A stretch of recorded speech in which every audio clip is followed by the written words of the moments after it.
वह मामला अयोध्या के सहनवा ग्राम सभा से है, जहां एक दलित बच्ची 3 दिन पहले गायब हो गई थी। बच्ची का शव मिला है, उसकी आंखें फोड़ दी गई हैं। लगता है उसके साथ अमानवीय व्यवहार हुआ है। अयोध्या में भी कल एक बेटी के साथ घटना घटित हुई है, जहां जब निचले स्तर पर जाएगी, जो नौटंकी आज इनका सांसद कर रहा है, याद करना उसमें भी कोई ना कोई समाजवादी पार्टी का दरिंदा शामिल है।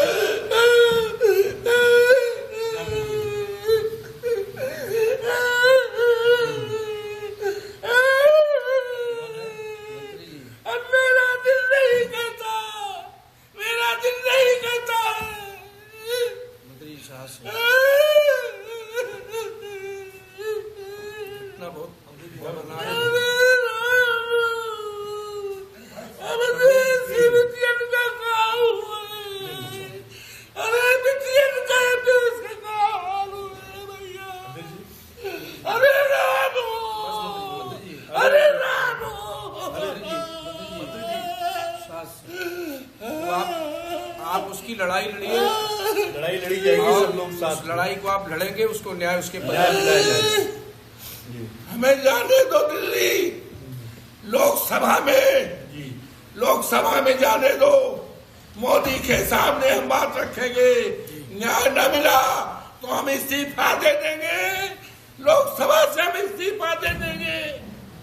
हम बचाने में, हम बेटी की इज्जत बचाने में नाकामयाब हो रहे हैं। इतिहास क्या कहेगा? मारामारी में इतिहास सैकड़ों साल बाद क्या कहेगा? अरे तुम ये पीते, आप बहुत लड़ाई लड़े हैं मंत्री। कैसे बिटिया के साथ ये हो गया? रामो, आपने कितने लोगों को न्याय दिलाया? बहुतों को आपने न्याय दिलाया है, फिर न्याय मिलेगा। आपने बड़े से बड़े मामले दिलाया, लेकिन ये तो इतिहास का सबसे बड़ा मुद्दा हो गया, सबसे बड़ी घटना है ये, बहुत बड़ी घटना है। मर्यादा पुरुषोत्तम राम, लड़ाई में साथ मर्यादा पुरुषोत्तम राम कहाँ हो? सब साथ में हैं। कहाँ हो? सीता मैया कहाँ हो? रामो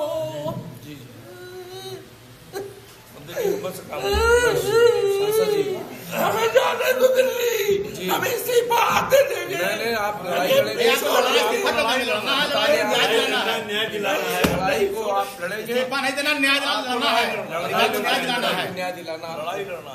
आप तो हर लड़ाई को लड़ते हैं, लड़ना है, परिवार को न्याय दिलाना है, दोषियों को फांसी दिलानी है, इस्तीफा नहीं देना है आपको इस्तीफा देने के लिए नहीं, परिवार को न्याय दिलाने के लिए और ऐसे दोषियों को सजा दिलाने के लिए आपको चुना गया है। ये दिनांक 31/1/2025 को चौकी दर्शन नगर पर एक सूचना मिली थी, जिसमें एक लड़की के द्वारा बताया गया कि 30 तारीख की रात्रि में वह अपनी बहन के साथ सोई थी और सुबह जब वह उठी है तो उसकी बहन उसके साथ नहीं थी। इसी संबंध में उसने थाने पर सूचना दी थी। सूचना पाते ही तत्परता से पुलिस के द्वारा मुकदमा पंजीकृत कर लड़की की खोज हेतु 2 टीमों का गठन किया गया। आज सुबह जानकारी मिली है कि लड़की का शव एक खेत में मिला है। सभी वरिष्ठ अधिकारी व फॉरेंसिक टीम के द्वारा मौके पर जाकर के जो भी साइंटिफिक तथ्य वहां से इकट्ठे हुए हैं उनको एविडेंस को इकट्ठा किया गया है। प्रथम दृष्टया घटनास्थल देखने पे ऐसा प्रतीत हो रहा है कि हत्या की घटना उस घटनास्थल पर कारित नहीं की गई है और हत्या की घटना कहीं और करके शव को ला करके वहां डिस्पोज किया गया है।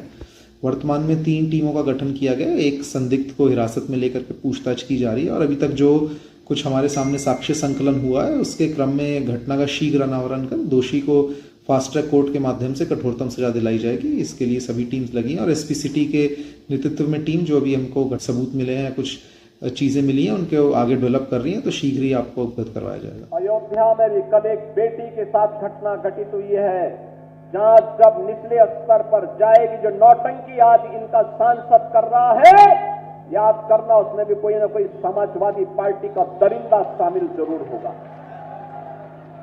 बहनों और भाइयों, मैं आपको इस बात के लिए आश्वस्त करने के लिए आया हूं, हर बेटी को सम्मान देना और उसकी सुरक्षा करना,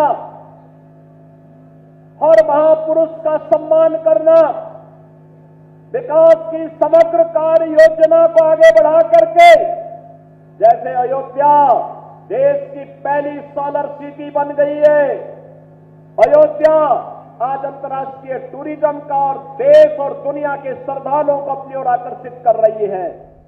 उत्तर प्रदेश में महिलाओं और बच्चों से संबंधित जघन्य अपराधों में निरंतर वृद्धि हो रही है।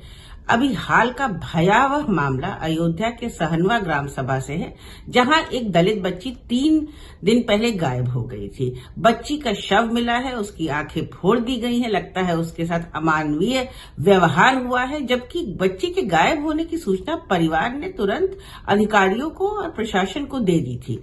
प्रशासन ने संवेदनहीनता दिखाई, लापरवाही दिखाई, जिसकी वजह से बच्ची की जान गई। समाजवादी पार्टी अब सरकार से ये मांग करती है कि वो पीड़ित परिवार को तुरंत 1 करोड़ रुपया मुआवजा दे और साथ ही उन सब लोगों पर कड़ी से कड़ी कार्रवाई करें जिनके कारण एक बच्ची अपनी जान गंवा बैठी, उसको एक जघन्य कृत्य का सामना करना पड़ा। ये सरकार की जिम्मेदारी है और सरकार की जवाबदेही भी इस पर बनती है।